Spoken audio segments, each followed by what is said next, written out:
What's up, YouTube? This is Marcus Photog. Just coming on, getting things started again.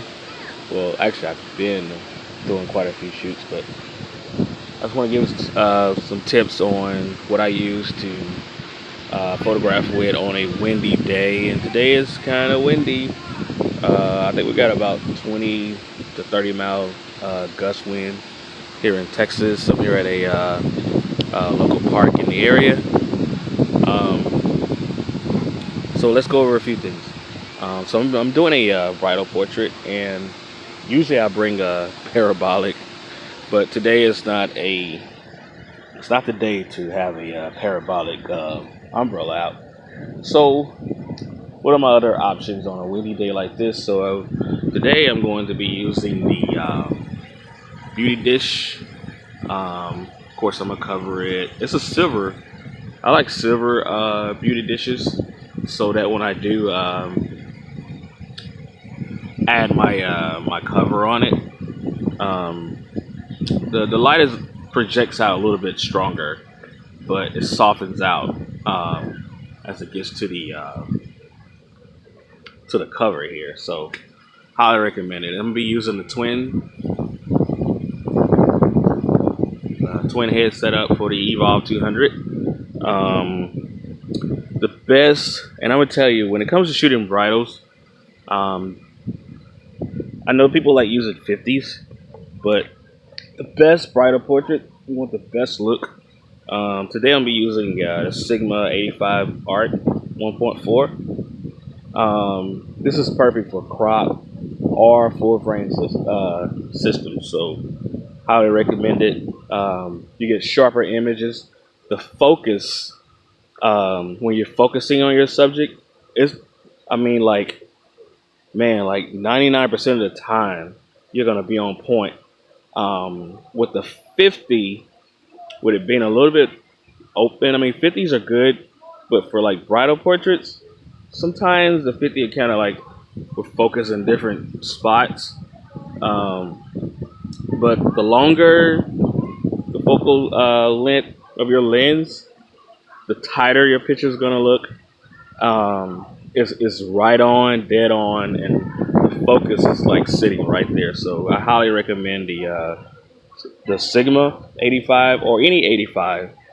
Now, when I'm shooting bridal portraits, I only photograph like, even though this is a 1.4, I would do 2.8 because I still want to keep the details. Some of the details I don't want blurred out. So 2.8 is always going to be a good setting. Now, you want to do something a little closer, then 1.4 is good, but I wouldn't recommend 1.2 on bridal portraits, especially for outdoor bridal portraits. So just wrapping this up, and I'll show you guys the results later. I'm going to be using the Evolv twin head Evolv 200 system. And to be real, you can actually still do bridal portraits with just one Evolv 200 as well. So this is what it looks like.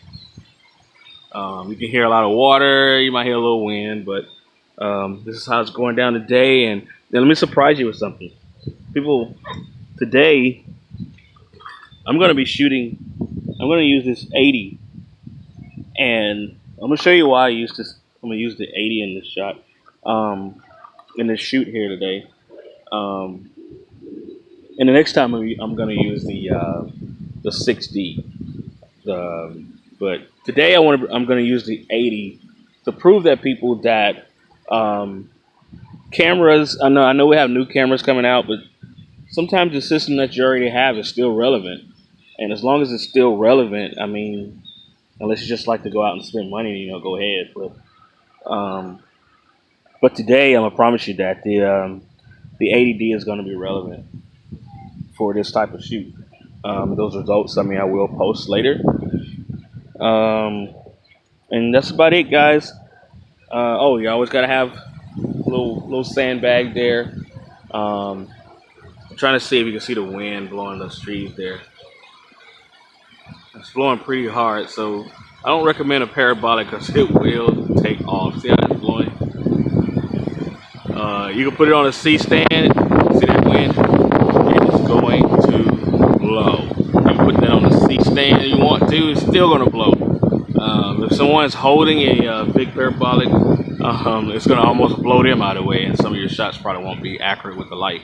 So I highly recommend using a smaller light source if you can, and I highly recommend either the beauty dish or something smaller. To be real, you can also just shoot bare bulb, but it's not gonna be soft with the bare bulb, but it's up to you. But today I'm just gonna use the beauty dish. So I got the beauty dish, the twin head from the Evolv 200, regular light stand, got some weights. I'm gonna use the 80D, and that's it, guys. Get set up for my my model who's just about to be here, and we'll be ready.